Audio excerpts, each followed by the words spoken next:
Economic prospects for Africa look promising, especially post-pandemic era, thanks to the African Continental Free Trade Area Agreement, which came into effect on Friday. The $3.4 trillion economic bloc in Africa can now trade with each as the free trade agreement came into effect a few days ago. There are over 1.3 billion people in Africa. For more on the significance of the agreement for Africa, we are now joined live via Zoom from Germany by Timothy McPherson, Chairperson of the Economic Community of the African Diaspora 6th region. A very good afternoon to you, sir. Thank you so very much for joining us here on SABC News, sir. A wonderful good afternoon to you, Flo, and thank you for having me. Most welcome. I think it's quite interesting, the fact that the African market gets bigger at the same time that the European one shrinks. Let's talk about the significance of the free trade area for Africa whilst we're actually watching Britain letting go and exiting the EU. Does that not point to the fact that this might not necessarily be a fairy tale? Well, indeed, I would take a fundamentally different perspective to it and say it is precisely the fairy tale that we've been hoping for. We know that Britain was never fully committed to the European Union insofar as it had in and of itself failed to adapt the euro currency, which was the prominent currency of the Eurozone. And obviously, what we have on the continent is a clear commitment by the leadership to engage in a new era of collective trade and industrialization. And obviously, that will also imply bringing forth a continental currency to facilitate that engagement. And at this stage, I would like to maintain a very optimistic perspective on it. I know that the leaders have a lot of work cut out ahead of them, but I feel that we're up to the task. How will the ordinary people benefit from this? So obviously, when there's such huge amounts of money being spoken about and such huge trade being spoken about, the various countries may certainly be benefiting, the various governments may certainly be benefiting. But I, as an ordinary citizen of South Africa, for example, how should I be seeing this? And how should I be seeing this as an opportunity, perhaps?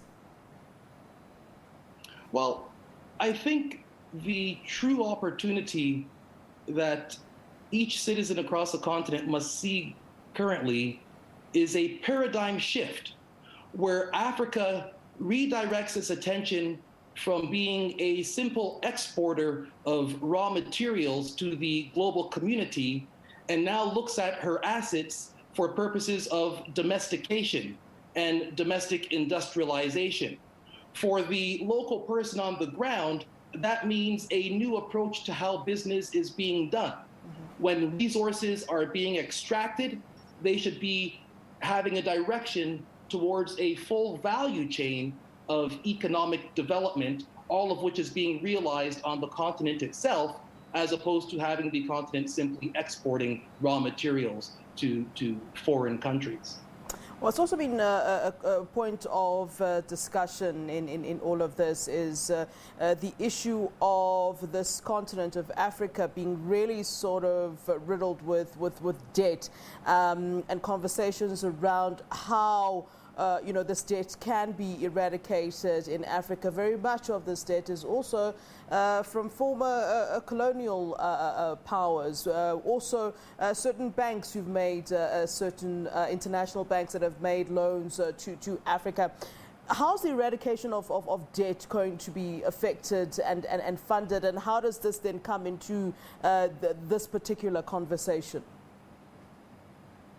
Well, I think from the chair of the Economic Community of the African Diaspora, we've taken very aggressive steps in preparing for this very day. The diaspora has been well aware that the Continental Free Trade Area was going to come into effect, and it was in that context that we prepared ourselves by having a dedicated currency, and we also amassed sufficient capital for the payment of debt across continental Africa. We have engaged creditors throughout all the regions of the international and global community to assure them that the diaspora is assuming responsibility for the continent's debts, as we believe that that is the only way for the new Africa that exists to begin its economic free trade area, debt-free. Yeah, what is this Lumi digital currency that everyone is talking about, and why do we need it? Is it very similar to what the EU is currently using? Talk to us about this. Well, I mean, ultimately, we were aware that ECOWAS had committed itself to creating a regional currency. And so as the diaspora put legislation in place to organize itself, we also created a dedicated currency for the diasporic community. And the Lumi is indeed that currency. So it is the official currency for the economic community of the 6th region, and it has the same legal functions and implications as the euro has for the EU zone. It is the instrument of the 6th region. All right, Timothy, an absolute pleasure speaking to you. I hope to catch up with you at some point that we can further discuss once we're sort of really entrenched in this. Thank you so much for giving us your time.